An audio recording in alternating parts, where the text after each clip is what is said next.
right outside, so come on in, don't be shy. We've got ghosts and UFOs. Brace yourself, get ready for the show.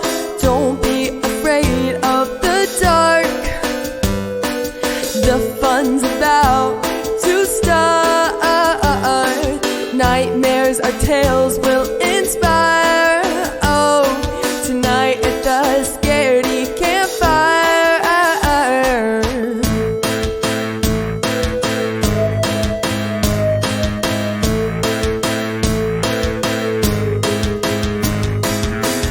Have you heard tell of a demon next door? Or maybe a cryptid on the lake shore? There's nothing too strange for us here, so if you're ready, stamp out your fear. Don't be afraid of the dark, the fun's about to start. Nightmares or tales will inspire. Tonight at the Scaredy Campfire. Whoa, whoa.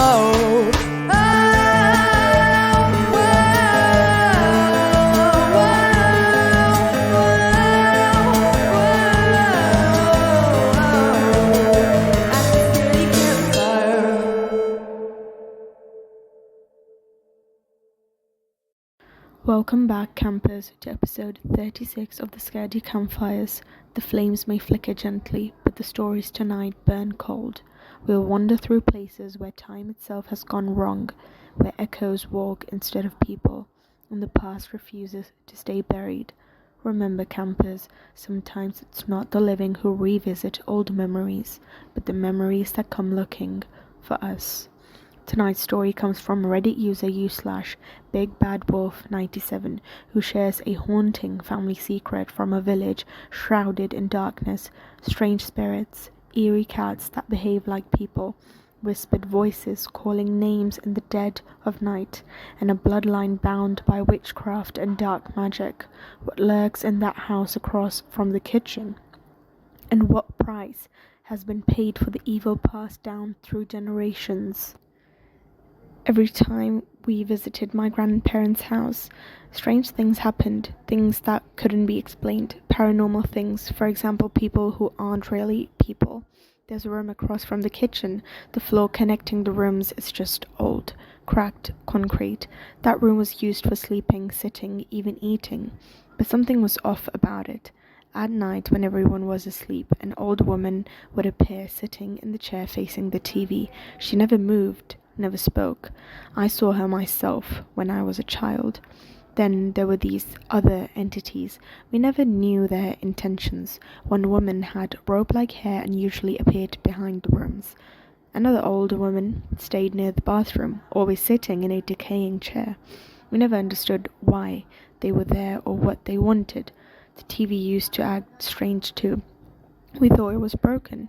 One time we were outside in that open cement area, kind of like a living room, and we heard the TV's volume rise and fall.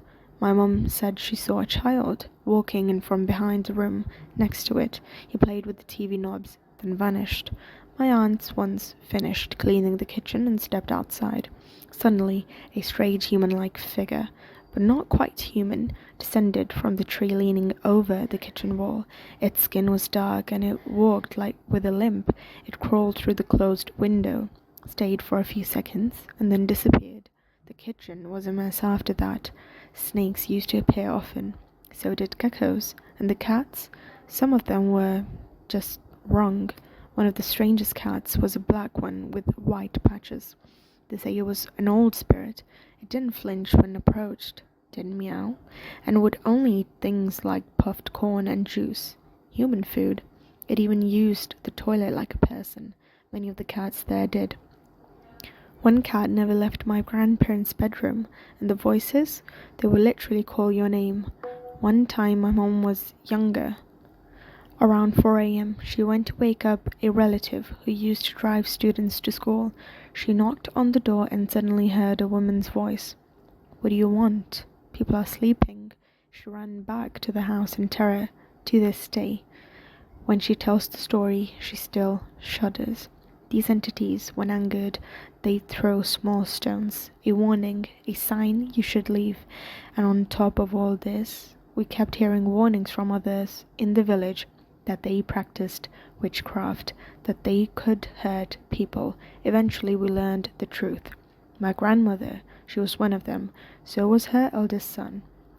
He was passed down, but not for protection, not for healing, only for harm. They don't do this magic with wands or words. It's not fantasy. It's blood, real blood and sacrifices. They're like a darker version of Harry Potter, real, cruel and terrifying. The people there hurt each other with no remorse, using the worst kind of evil, witchcraft and black magic. They've harmed their own, their grandfather, my uncle, and even now, they're still living there. The animals are vanishing, fewer dogs, fewer livestock, and the air, it feels heavier. Something dark lingers. We haven't visited in about 8 years. We're religious and we have our ways to protect ourselves from evil, so we stay far away now.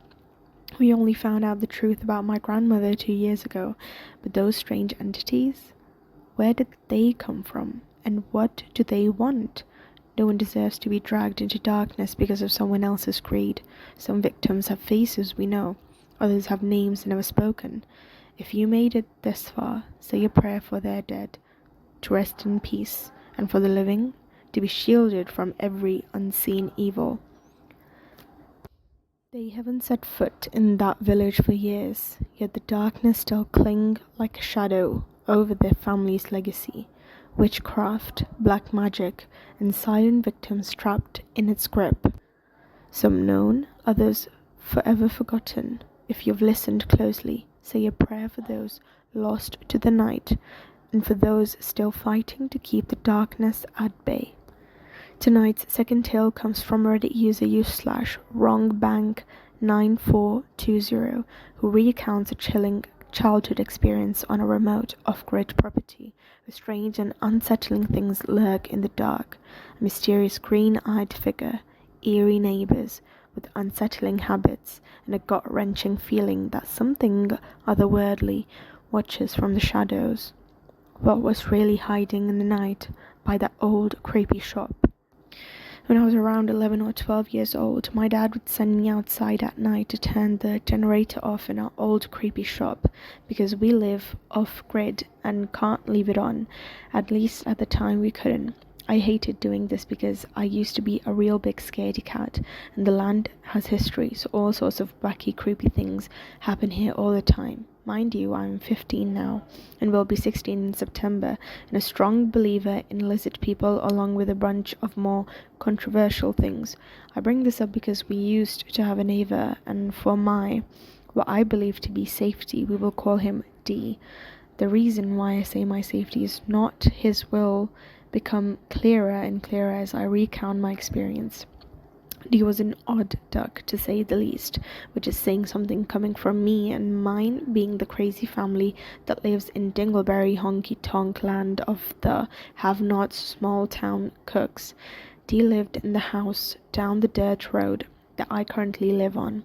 The only difference is that he bought the house that quite literally was worth a couple million, and we live in a house that we are fixing up.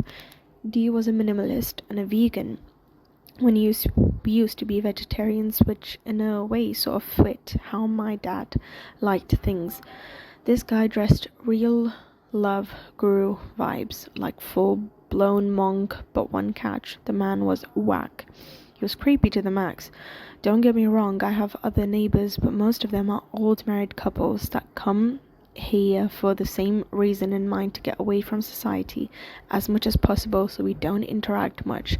Not this guy. He was constantly inviting us over to his house for dinner, constantly asking personal questions, just overall up in our business in an unsettling sort of way that felt like he was fishing for information. Not that we had anything to hide, it's just that it's off-putting. And another thing that took me off guard was that my dad agreed to all of these last minute meetings, a completely out of character thing for him to do since he is quite the hermit and doesn't get out much as is. Now I'm gonna do the best I can to describe this. Dee just looked cold-blooded, which sounds crazy, but you had to be there to see it and understand what I mean. The man rarely blinked, and he would turn his head in a very reptile-like fashion when you spoke to him, kind of like Mark Zuckerberg, how he has that look and demeanor. He would walk down the road all the time during the day playing a ukulele, which again, just an odd man. Anyways, one night I was sent out to do my dreaded duty as usual, but I got just a gut twisting feeling in my core, which caused me to stop on my porch and see an averaged man-sized green-eyed figure standing to my left in my driveway looking at me. Me being me, I got scared and tried to build up the courage to go and turn off the generator, knowing that Dad would discredit me and make me go do it anyways.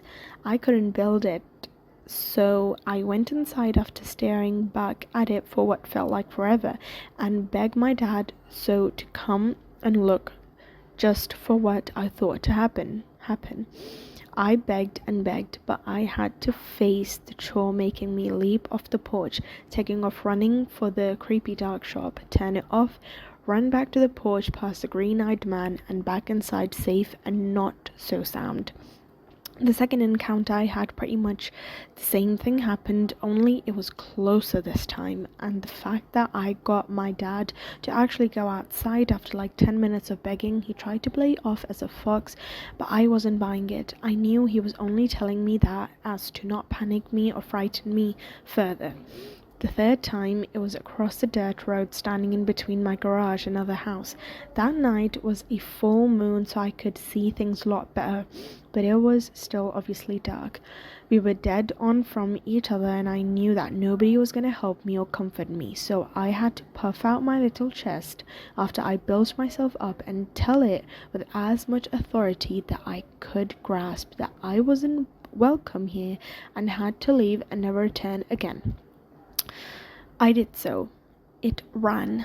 That still gives me the creeps because in the light, seen it turn and its legs run in the direction of Dee's house, its pants, and I heard the pant legs rub together as he ran. I never saw it again, but I'm convinced it was that neighbor, and before anybody tries to fact check me, I already did the research. No contacts, don't glow in the dark, and usually green and red eyes mean predators.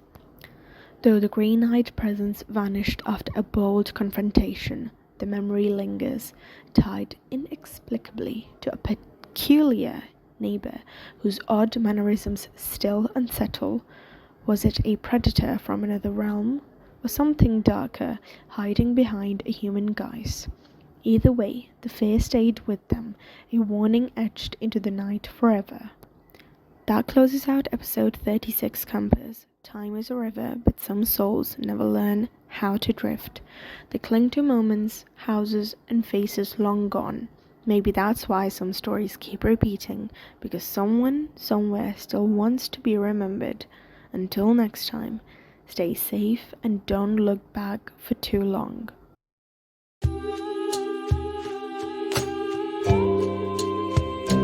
As the night gets longer and the darkness creeps in, with the eerie silence broken only by whispering wind, come gather round the fire, the flickering flames, and hear the tales of the spooky and the strange. Chill up your back, a shiver up your spine. You'll be haunted by the things that you find.